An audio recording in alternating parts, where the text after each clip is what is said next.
Good evening, I'm Dylan Tyson, and welcome to Newswatch, your source for all the latest news impacting southeastern Ohio. Well, there's a lot going on outside across the region, so let's head right over to Curtis Fader with your local weather. Curtis, what should we keep an eye out for?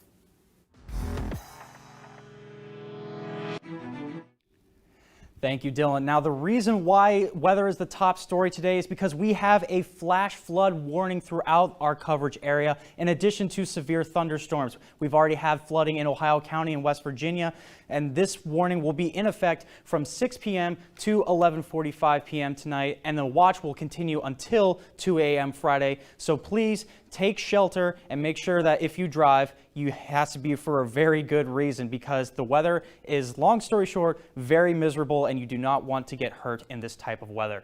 And taking a look at this radar map, you can see it seems all really nice, but then down in here, you can see all this cluster of green and yellow filled with rain and thunderstorms. So you have to probably stay in for the night and make sure to stay in there before you go out for the next day. And taking a look at right now in Athens, 75 degrees, flash flood warning tonight, once again, as I mentioned earlier, with thunderstorms. In addition, we're going to have a little bit of wind as well. And so I'll get into more of that in our full forecast coming up later on.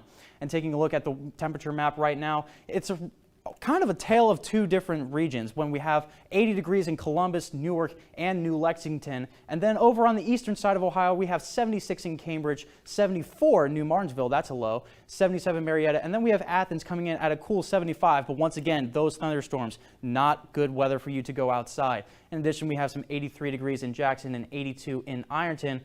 And so then for our big temperature map, from right now in Athens, it's still 75 degrees with flash flood warning, but later on tonight, it's going to decrease to 72 degrees with that, not severe, but a flood watch still on the docket until 2 a.m. Friday. And so with that, the weather is still really bad. It's going to be a flash flood warning, so make sure to stay inside and to watch yourself out there on the roads. Back over to you, Dylan. Curtis, and it may not seem like it right now, but summer is in full swing. But some in our community are struggling to beat the dangerous heat. Enter the Hocking-Athens Perry Community Actions Summer Crisis Program. HAPCAP is offering eligible people in need a free air conditioner from July 1st through September 30th. Safe for anyone to be in this heat, but given the amount of children that live in poverty in this region, and as well as senior citizens, and how detrimental this is to their health, this program is for sure a lifeline for this community. Eligible residents include anyone older than 60, those with an annual income below $23,000, or people with a medical condition. The Summer Crisis Program also offers AC repairs under certain conditions. Geisegama urges people to call as soon as possible before appointments fill up. So those interested should call the number on your screen right now. And temperatures aren't just heating up in southeast Ohio. Hundreds of people in the Big Apple are without power today due to the heat wave. People are cranking their air conditioning on full blast because of the heat, leading to a spike in power outages across New York City. Energy company Consolidated Edison reports that over 1,900 customers in Brooklyn are without power. Temperatures are expected to hit 90 degrees for much of the day, and the high humidity is making it feel even hotter. The power company is asking customers to use less electricity when possible. About 52 million people across the country are under some sort of excessive heat warning or advisory, including states on the West Coast like Washington and Oregon. Governor Mike DeWine signed a $2.2 billion COVID relief bill yesterday. The bill invests funds from the federal American Rescue Plan into local economies, improvements to Ohio's pediatric health care facilities, and improvements to state water and sewer infrastructure. Ohio will also repay its loan to the Unemployment Insurance Trust Fund, a fund which was necessary to pay unemployment benefits during the pandemic. Every day, there's bill signings that you're okay with, and then there are bill signings that you're very happy with, and so this is one I'm very happy. Well, not everyone is happy with the bill. Many cities will not be receiving as much money as was initially planned. Ohio cities with a population of less than 50,000 had already started planning how they'd be using COVID relief funds, but the recently signed bill cuts that money in half. The city of Athens was going to receive $4.8 million, but will now only receive $2.5 million. You know, we had a number of things that we were planning for. Nothing had been done other than to have roundtable conversations with my staff as to what we could and should use that money for. And we've had to significantly rethink what we actually can fund using the American Rescue Plan dollars. The cut money will be redistributed to townships across the state. Mayor Patterson says the State House was not fair or equitable in making this decision, and that townships should have received stimulus money in a different way. Jackson County is welcoming 90 new jobs to the area, and Bill Cosby released from prison after his case is overturned. These stories and more when Newswatch returns.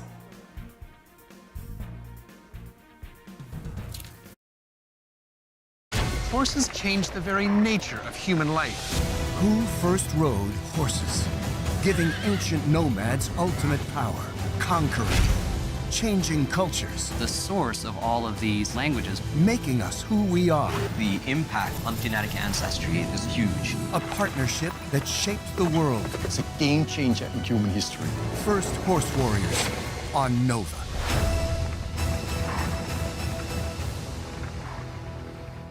Next time on Ken Burns' American Stories. Give me your tired, your poor, your huddled masses yearning to breathe free. The Statue of Liberty. And you look up and you say, my God. And you feel something, I think, really much more than just being an American. You feel the importance of being human. Next time on Ken Burns' American Stories.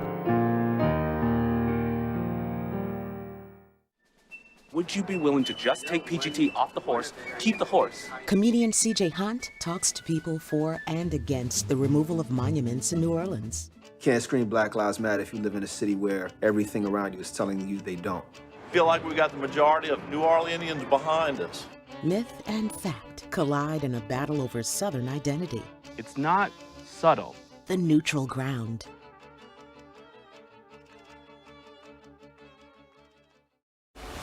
On Wonders of Mexico, the Yucatan Peninsula, a great forest shrouding the ruins of a lost Mayan empire. Home to a way of life that hasn't changed in centuries and filled with extraordinary creatures. It's a place nourished by a vast underwater labyrinth that's still being uncovered today. The Forests of the Maya on Wonders of Mexico.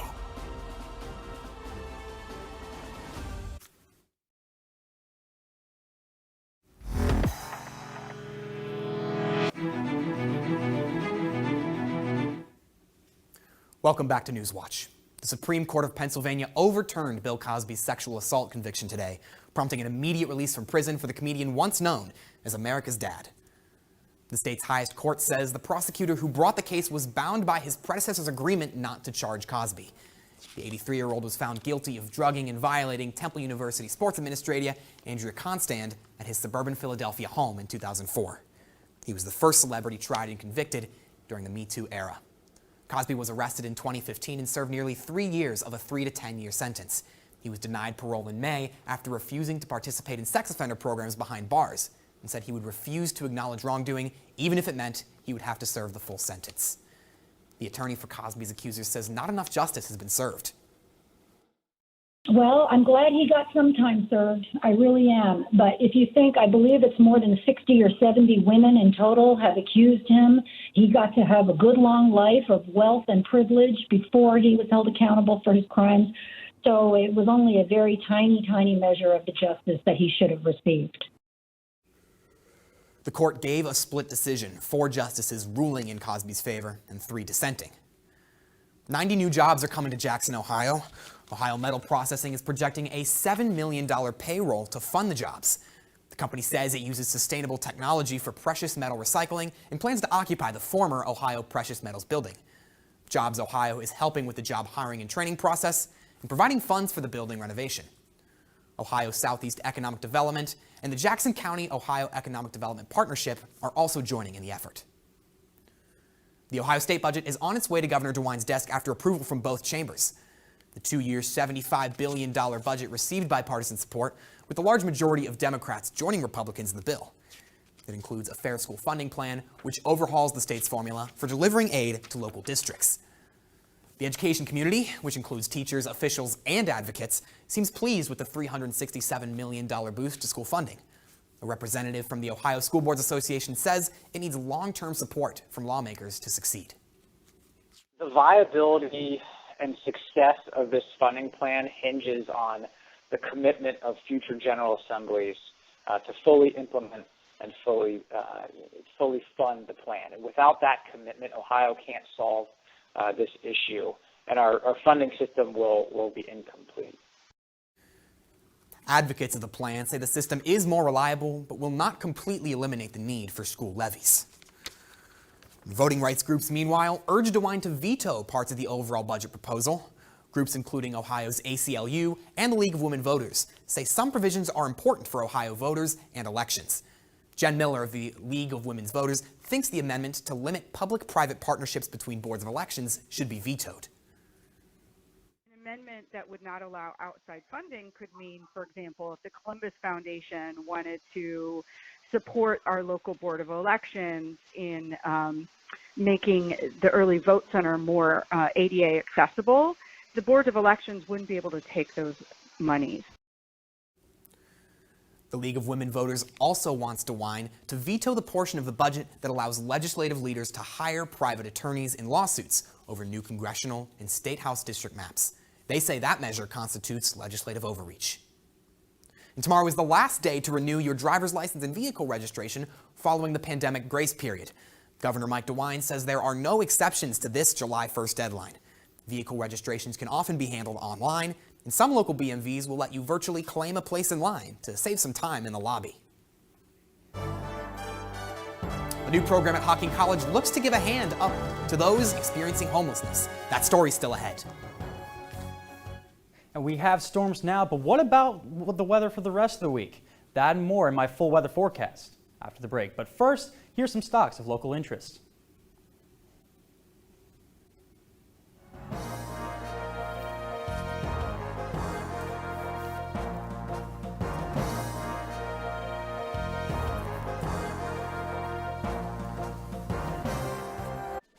Would you be willing to just take PGT off the horse, keep the horse? Comedian C.J. Hunt talks to people for and against the removal of monuments in New Orleans. Can't scream Black Lives Matter if you live in a city where everything around you is telling you they don't. Feel like we got the majority of New Orleanians behind us. Myth and fact collide in a battle over Southern identity. It's not subtle. The neutral ground.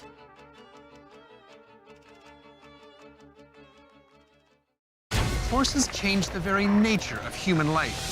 Who first rode horses, giving ancient nomads ultimate power, conquering, changing cultures, The source of all of these languages, making us who we are. the impact on genetic ancestry is huge. A partnership that shaped the world. It's a game changer in human history. First Horse Warriors on Nova.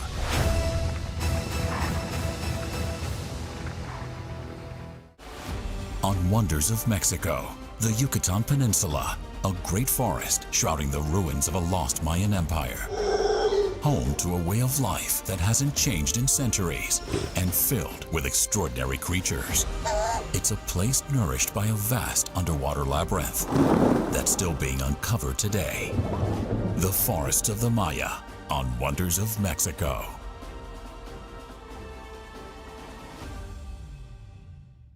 Next time on Ken Burns' American Stories. Give me your tired, your poor, your huddled masses yearning to breathe free. The Statue of Liberty. And you look up and you say, my God. And you feel something, I think, really much more than just being an American. You feel the importance of being human. Next time on Ken Burns' American Stories.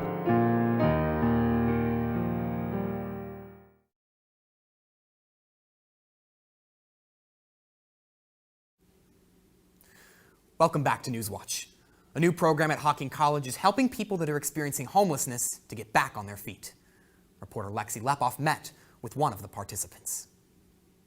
Elizabeth Cook has dealt with substance use her whole life. Her parents both struggled with addiction. Cook's own substance use disorder began when she was 12. It led her to dropping out of high school, legal troubles, and multiple overdoses. At that point, I thought my life was like over. There's no point in trying.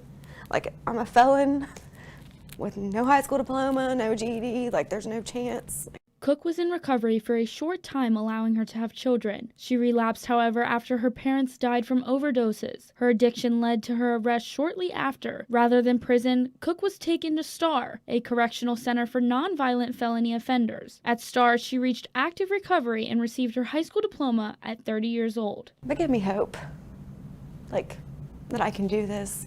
I want to be something my kids can be proud of. I don't want my kids to ever feel like I do about my parents. I want them to be like, my mom's awesome. She moved in with her grandparents after her release in March and slept on their couch, determined to stay in recovery and start school in the fall. Then she found out about the Hope at Hocking College program, which gave her the opportunity to start school right away. It was like, I could make a change in my life right now, like today. Like, this is possible. The program provides campus housing for people experiencing homelessness, along with 14 meals a week and free education. Participants have to remain in recovery and work a full day, either with classes or a job at the college. So there's not a free ride. But I also think with that comes some self-respect, that you're not getting a handout, that you're actually getting a hand up. And that's what this program's about. Young says the program is close to her heart because she grew up in poverty in Southeast Ohio and got herself through college as a single mom. Neither of Young's parents went to college, and her mother didn't graduate from high school. But for me now to be able to come back here to Southern Ohio and to deliver on what this program delivers, it's awesome. Cook says that Hocking staff's ability to stay open-minded has inspired her.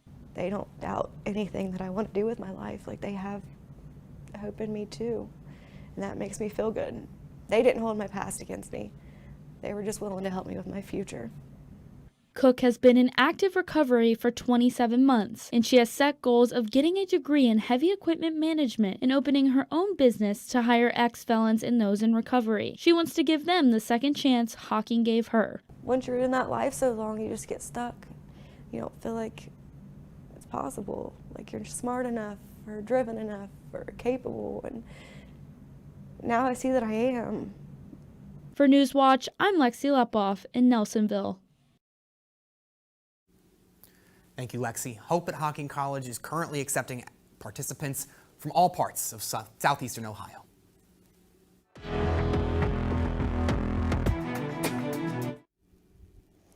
Hi there, I'm Curtis Freddy, your weather forecaster for tonight, and we have a lot of rain and thunderstorms along with flash flood throughout our entire coverage area. And for the temperatures tonight, we still have rapid humidity, so take these with a grain of salt because it'll feel a lot higher. But in our region, up into the north area with Columbus at 80, Newark at 80, and 80 in New Lexington. And then over onto the eastern side, we have 76 in Cambridge, 74 in New Martinsville, and 77 in Marietta. Kind of a tale of two regions in that area for right now. And then taking a look at our radar map again, with those flash floods, they are coming in from left to right on your screen, and they come down into that southeastern Ohio area right there. And as you can see, everything else around it seems okay. And then right down in there, we have lots of lightning, lots of rain, lots of thunder, lots of totally not good stuff if you want to be outside and go around places.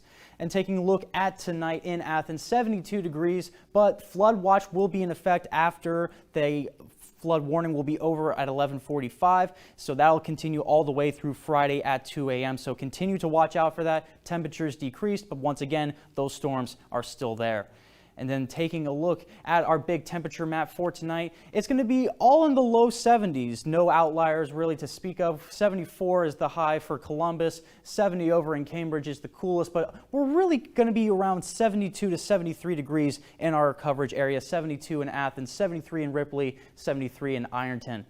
And then taking a look for tomorrow, 72 degrees once again, but scattered thunderstorms will still remain, 90% chance of rain. It is going to be a wet couple of 24 hours with a 90% chance of rain. And the wind is not going to make it any better. It's going to blow the rain actually, right back into your face. So maybe if you want to take a look outside, maybe do that from inside in your window. And then taking a look at our 7-day forecast, we have it's going to be a lot cooler on Thursday, but again, the 90% chance of precipitation, and it's going to be a thunderstorm as well, 72 degrees and a low of 58 degrees. And then Friday, we're going to increase just a little bit, 4 degrees at 76 degrees, and that's when the sun's going to come back out, partly cloudy. That flood watch will end at 2 a.m. on that day, low of 53 as well. Very cool. And then heading into the weekend, we got lots of sun. And then on Monday and Tuesday, we're going to head up right back into the 90s, and where the rain left the cool, the heat's going to return for Monday and Tuesday. And back over to Brian, but actually, no, it will be over to Dylan at the news desk. Thank you, Curtis. And legislators in the Mountain State are currently working to reduce hunger statewide. West Virginia House Speaker Roger Hanshaw announced today that the House of Delegates will form a bipartisan work group dedicated to improving food security. The work group will be composed of 12 delegates in total and led by Republican Larry Pack and Democrat Chad Lovejoy. Lovejoy says the announcement recognizes food insecurity as a priority in West Virginia. According to Food Bank Network Feeding America, 1 in 7 West Virginians, including 1 in 5 children, are affected by hunger. Scientists warn that the pandemic is far from over and that people need to keep taking steps towards staying safe. Health officials say parents need to start thinking about the school year because children as young as 12 can now receive the 2-dose Pfizer vaccine. But it takes 5 weeks from the first dose to be fully vaccinated. The pace of vaccinations has significantly slowed since May, and the U.S. Surgeon General says people should stay vigilant. The virus wins when we let our guard down, when we take our eye off the ball.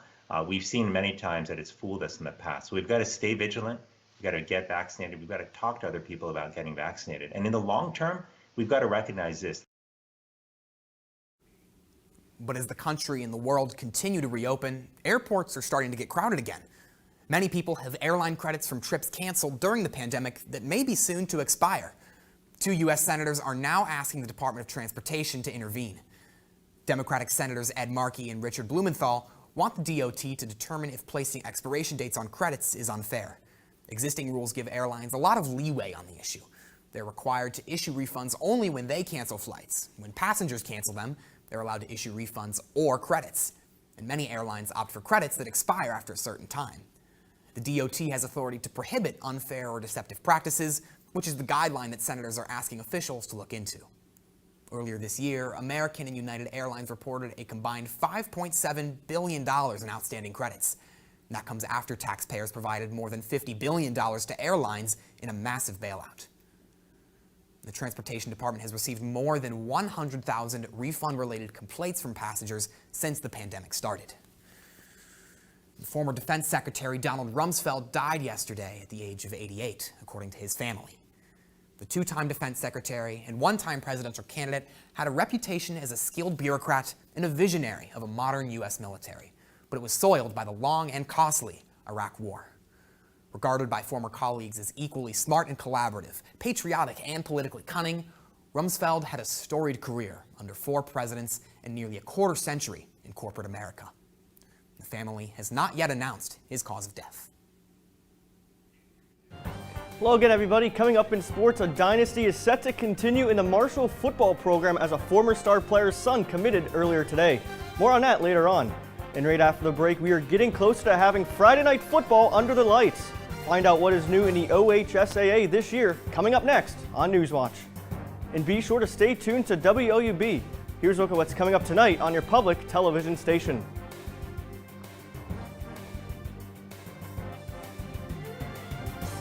Horses change the very nature of human life. Who first rode horses, giving ancient nomads ultimate power, conquering, changing cultures. The source of all of these languages, making us who we are. The impact on genetic ancestry is huge. A partnership that shaped the world. It's a game changer in human history. First Horse Warriors on Nova.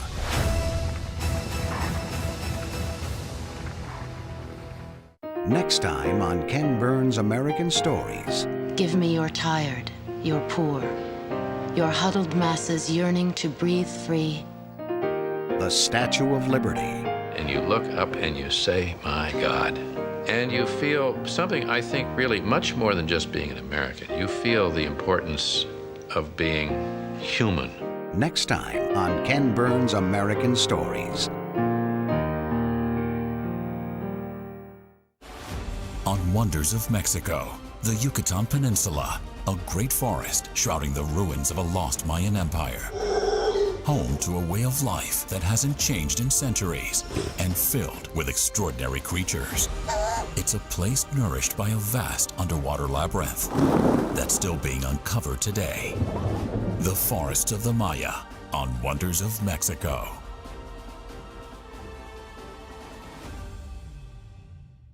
Meet legendary producer, writer Norman Lear. Comedy was our business. You know what I like about you, Archie? What's that, boy? Nothing. He changed the face of television. All in the Family was the greatest. By making us laugh and think. We were engaging in reality. We could tackle any subject. The Jeffersons represent the American dream for black people. Look for Norman Lear. Just another version of you. On American Masters.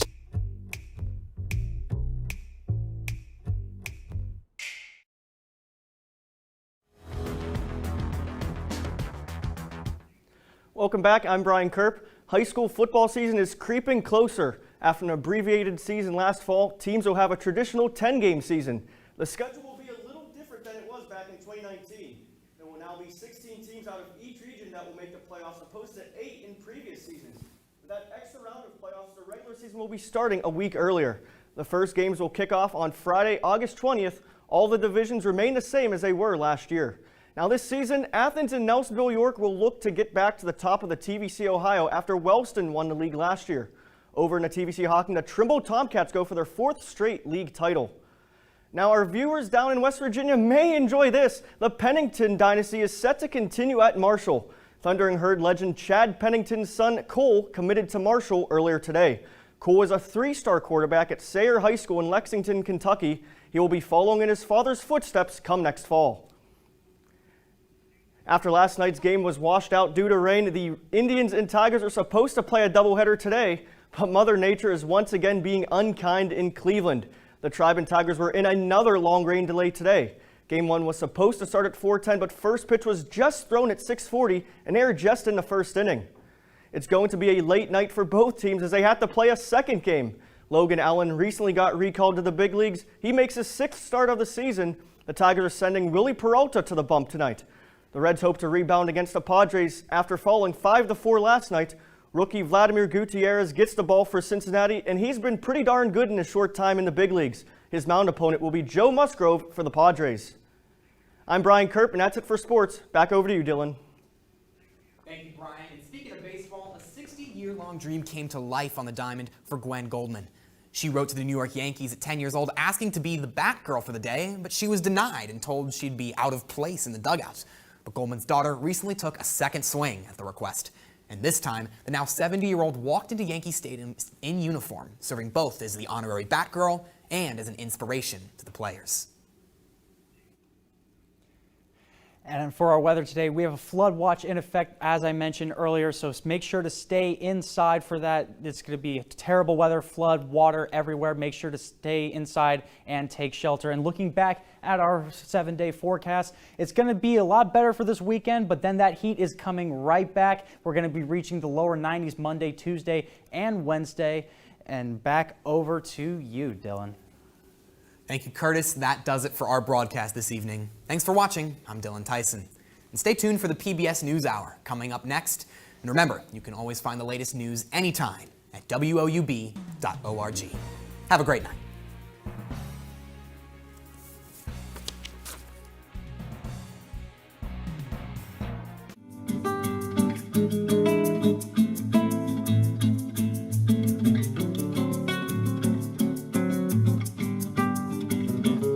Support comes from Hocking Valley Bank, offering mortgage loans or refinancing on an existing home, making it easy for dreams to become a reality. Hocking Valley Bank, we know loans. Support comes from Help Me Grow, providing early intervention for children under age 3 with